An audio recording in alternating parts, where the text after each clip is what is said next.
నమస్తే పబ్లిక్ ఎటురు ముందుగాల అందరికీ శరణార్థులు. ఇలా తెలంగాణలో ముచ్చట్లేందో ఓపాలు అరుచుకొని వద్దాం బారి.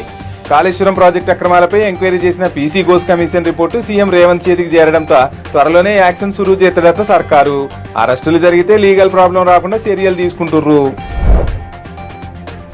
ఇక బీసీలకు 42% రిజర్వేషన్ సాధించడమే లక్ష్యంగా రేవంత్ సర్కార్ జనహిత పాదయాత్రను చేస్తాంది. ఆగస్టు 5, 6, 7 తేదీల్లో ఢిల్లీలో ఆందోళన కార్యక్రమాలు చేస్తారట. ఇక రాష్ట్రంలో అదృశ్యమైన బాల కార్మికులుగా చేస్తున్న భిక్షాటన చేస్తున్న 7,678 మంది పిల్లలను కాపాడారు తెలంగాణ పోలీసులు. జూలై 1 నుంచి 31 తారీఖు వరకు జరిగిన ఆపరేషన్ ముస్కాన్ స్పెషల్ డ్రైవ్ లో ఈ చర్యలు తీసుకుర్రు. ఇందుకు సంబంధించి 1,718 మందిని అరెస్టు కూడా చేసిర్రు మన పోలీసు అధికారులు.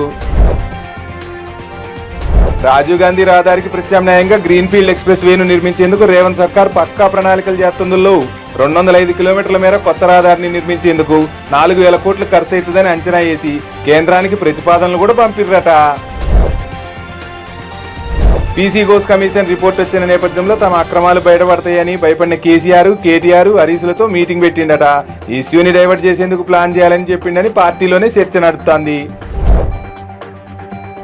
ఇక 1000 కోట్ల గొర్రెల పంపిణీ స్కామ్ లో మాజీ మంత్రులు, ప్రజాప్రతినిధులు, కొందరు అధికారులు కీలక పాత్ర పోషించారని ఈడీ నిగ్గు తేల్చింది. త్వరలోనే అరెస్టులు ఉండనున్నాయట. ఈ తెలంగాణలో ముచ్చట్లు. మరిన్ని ముచ్చట్లతో మళ్ళీ రేపు కలుసుకుందాం. అందాక ఉంటా మరి. Tata, bye bye.